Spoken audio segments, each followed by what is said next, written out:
back to item 6, which is the Scarborough paddling pool. You might want to invite staff up to the table. And could I invite staff up to the table? Thank you. And get them to introduce themselves. And perhaps you could introduce yourself.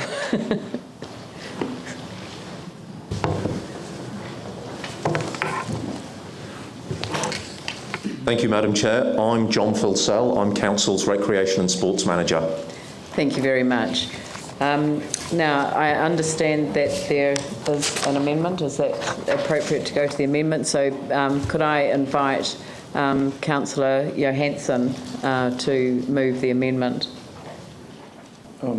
Yes, thank you. I'm happy to move the amendment. I did think staff should explain how they've arrived at the quantum of funding. We're going to have a resolution and then we'll put a motion on the table, okay, and then we can have questions. So I'm happy to move that the council agree to replace the Scarborough paddling pool and allocate up to $780,000 from the building and infrastructure improvement allowance towards this purpose, and 2, that the council delegate the final decision of the paddling pool design to the Hagley Ferrymead Community Board. And this has been seconded by Councillor Lonsdale. Thank you. Lonsdale. Councillor Johansson. So just in very simple terms, councillors, the reason for moving this amendment is, 1, I think we've expressed a desire to see community boards have a greater role in local decision making. I think this is a really good first example of something that we can give them to work through the particulars. There is an option that staff have identified which has broad community support. That was option 3. But and that's where the funding has been linked to. Essentially, though, I think we should allocate the funding, enable this project to proceed to final design and get it happening. So that's why I've moved the amendment. Thank you. Thank you very much. Now, I mean, yeah, I'm still, if perhaps if we could open it up to questions for staff initially. Thank you. Are there any questions? Glenn Livingston. Thank you, John. Just trying to get my head around the contingency question. Obviously, 200,000 out of the overall amount is highish, and that's not necessarily good or bad. It's just a good chunk.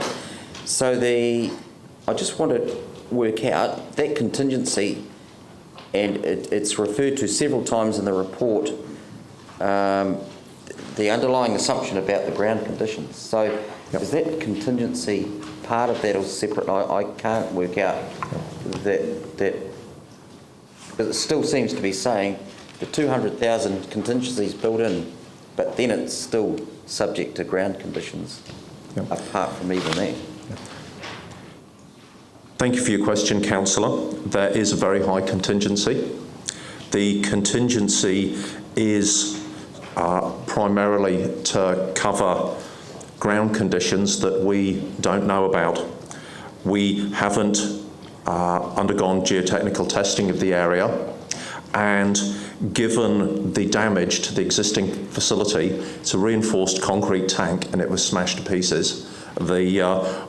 We think there may be something a little wonky down there, and we'd like a contingency to address it rather than having to come back to the council and ask for more money. The contingency is also asked for after our experience with repairing other facilities such as Cowles. We always find things that we haven't quite foreseen. We have gone through quite a prompt process. But council can be reassured that when the community board finalise the design, we will go through a tender process. We will get the best value tender, and any funds not directly used for the purpose of the project will be returned to council's infrastructure fund. So it's not a money grab. We just like to be prudent and realistic with council and the community up front, rather than having to come back and ask for more. Excellent. David East. Thank you. I just wanted to ask about the process for acquiring tenders for the design and of the complex. How does council decide, or the staff decide, who to tender this out to, and what's the process for for getting these concepts drawn up. With your permission, Madam Chair, could I invite Darren Moses, who looks after the facilities rebuild? He's the expert in the tender process. Did you get a question? Yes, I did. Yeah. Thank you, Councillor.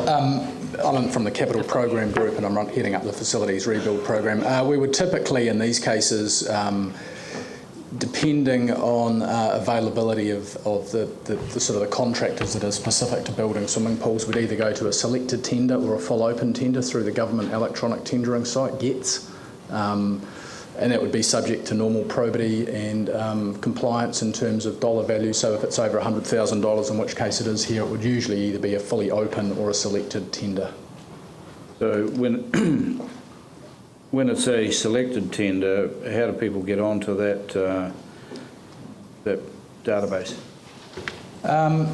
That's a good question. We generally have, for the likes of roading and other things, we have a number of pre-qualified contractors that we'd invite through the process. With regards to pool design, I'd be seeking the advice of Mr. Phil Sell in terms of the business owner, previous experience. Have we built a paddling pool recently? I don't think we have. We've built a few big ones. Yeah. So we probably, in this case, may look to put an open tender to the market and solicit responses through that mechanism. Thank you. And just my second question really is around changing facilities. The current sort of indicative plan, would that allow for changing facilities in the future or not? There is space allocated for changing facilities should council wish to develop them. The feedback we got from the Hackney Ferrymead Community Board following their workshops indicated that, yep, changing facilities might be nice in the future, but weren't considered essential in the time being. In fact, it's a paddling pool rather than a swimming pool. Jimmy Chen, Phil Clearwater and Jamie Goff. So Jimmy Chen. According to the attachment 1, how to distinguish the option 2 and the option 3? The Councillor Chen, option 2 would, if you look at attachment 1, you see a figure of 8-shaped pool. Option 2 would just be if you like, a straight paddling pool through the whole lot. It wouldn't have a wet deck and toys. Option 3, which is really detailed in the attachment, provides for a paddling pool one side and a wet deck with toys on the others. Does that answer your question? So my second question is regarding to the size of paddling pool. Yep. The option 3 is smaller than the option 2. How much percentage if we look at this attachment? Yeah. The paddling pool in option 2 would be a lot bigger than option 3, because option 3, 2/5 of the area is wet deck. Our experience from usage is that the children would play over both areas, so one is not necessarily bigger or better than another. Phil Clearwater. John, there's been reference to the survey which the community board led, and I'd assume that the major uses by local children and families. Is there an indication too as to any wider use by children across the city as well? Do we know any information? Yeah, I mean, the feedback from the workshops was that there was a lot of local interest. But Scarborough and Sumner Beach being the citywide attraction that it is, there are a lot of folks that come in from other parts of town and use the facilities. We certainly did when our children were a bit younger, so it does have a citywide catchment due to its destination factor. Jamie Goff. Thanks for the report, John.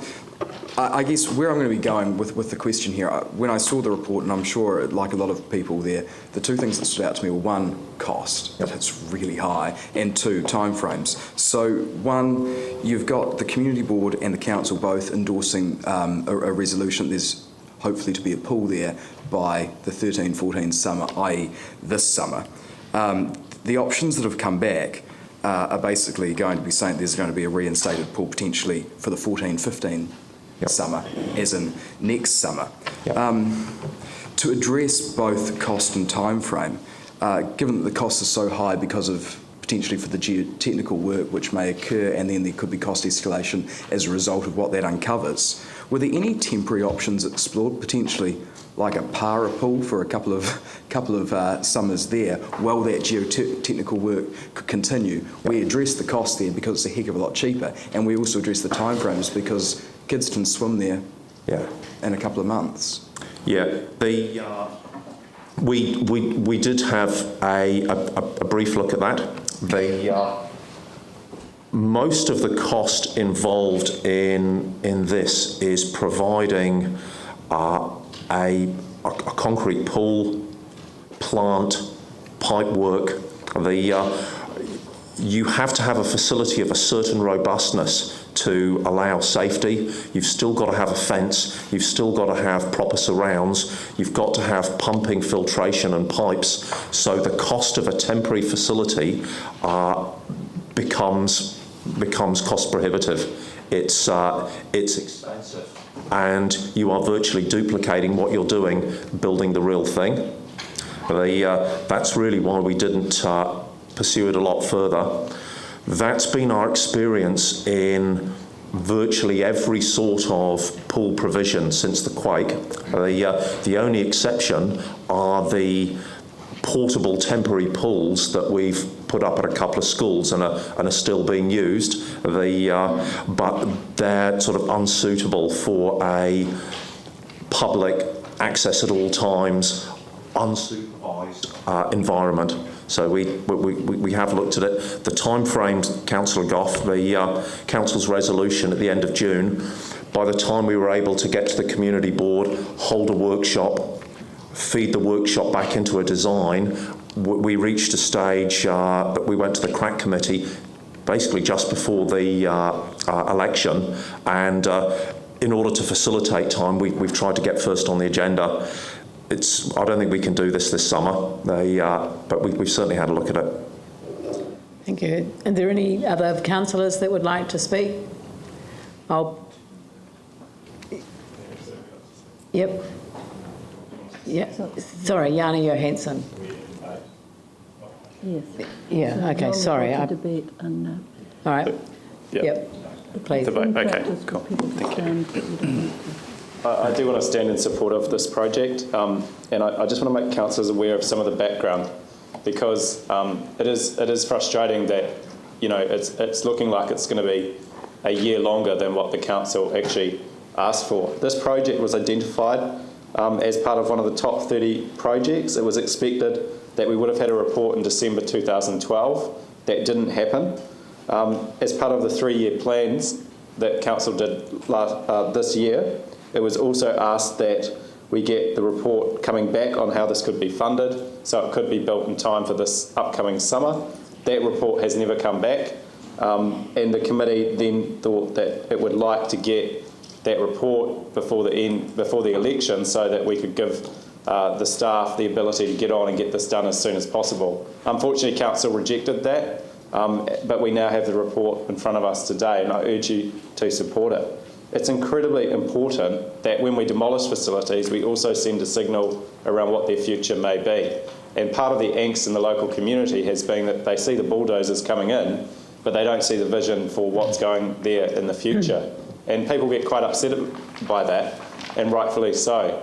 I think this is a new council, and I really welcome the opportunity for us to be a lot more enabling in how we do things in the city.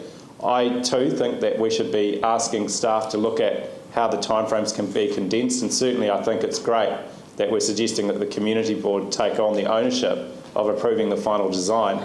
And I would hope that the community, and I know as a local community board member, I will be asking staff what can be done to get this done sooner rather than later. I don't think it's fair to blame community boards for the slowness of this process. Actually, this has been reliant on information being provided. That is an issue we need to take up as a council around how we get things done in a timely fashion, particularly when we pass resolutions to a 3-year plan and an expectation that things will happen. So we'll address that through other mechanisms. Please support this today. This is a really important local and metropolitan facility. It is well loved, it was well used, it is sorely missed. It is time that we send a signal that we are committed to putting it back. We have done other things around some of our paddling pools in terms of temporary repairs to get them up and running, and that was a really good thing that this council did. But this is one that has been demolished. Let's send a positive signal to our community. Let's move forward with this and not delay it any further. Thank you. Thank you. Taking on board that, Jamie Goff. Look, very briefly, the reason why I'm supporting this, and it actually ties back to what the question that I was asking earlier, which talks about, well, the first one being the price, and I just wanted to draw the council's attention to the word up to in there, which I think is really important. The second aspect of this amendment is into you're empowering the community boards. It's something that as a council we want to do, we feel it's really important.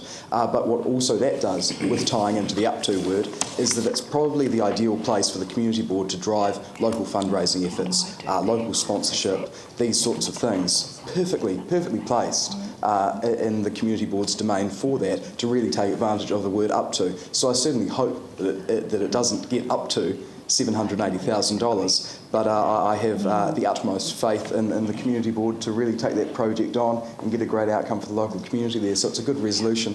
Let's support it, and looking forward to a 14-15 summer there. Thank you. Are there any other councillors that would like to contribute? Andrew Turner. I'm supportive of this. Sumner is one of the areas that's been hard hit by the earthquakes. Families are certainly one group of people in terms of recreational facilities that have been hard hit by the earthquakes. This project addresses all three of those. It's positive for Sumner, positive for families, and certainly positive for recreation in the city. I believe the community board have done a great job in engaging with the community so far, and I'm fully supportive of giving the community board the responsibility of taking this to the next level. I think it sends a very strong message from this council that we want to empower community boards, and a community facility like this is a perfect way to do that. So I'm supportive of both the motion and the amendments and urge you to support it today. Are there any other councillors? No? I will put the amendment. All those in favour say aye. Aye. Those opposed say no. That's carried. I'll put the substantive motion. All those in favour say aye. Aye. Those opposed say no. Carried. Thank you very much. We're moving on to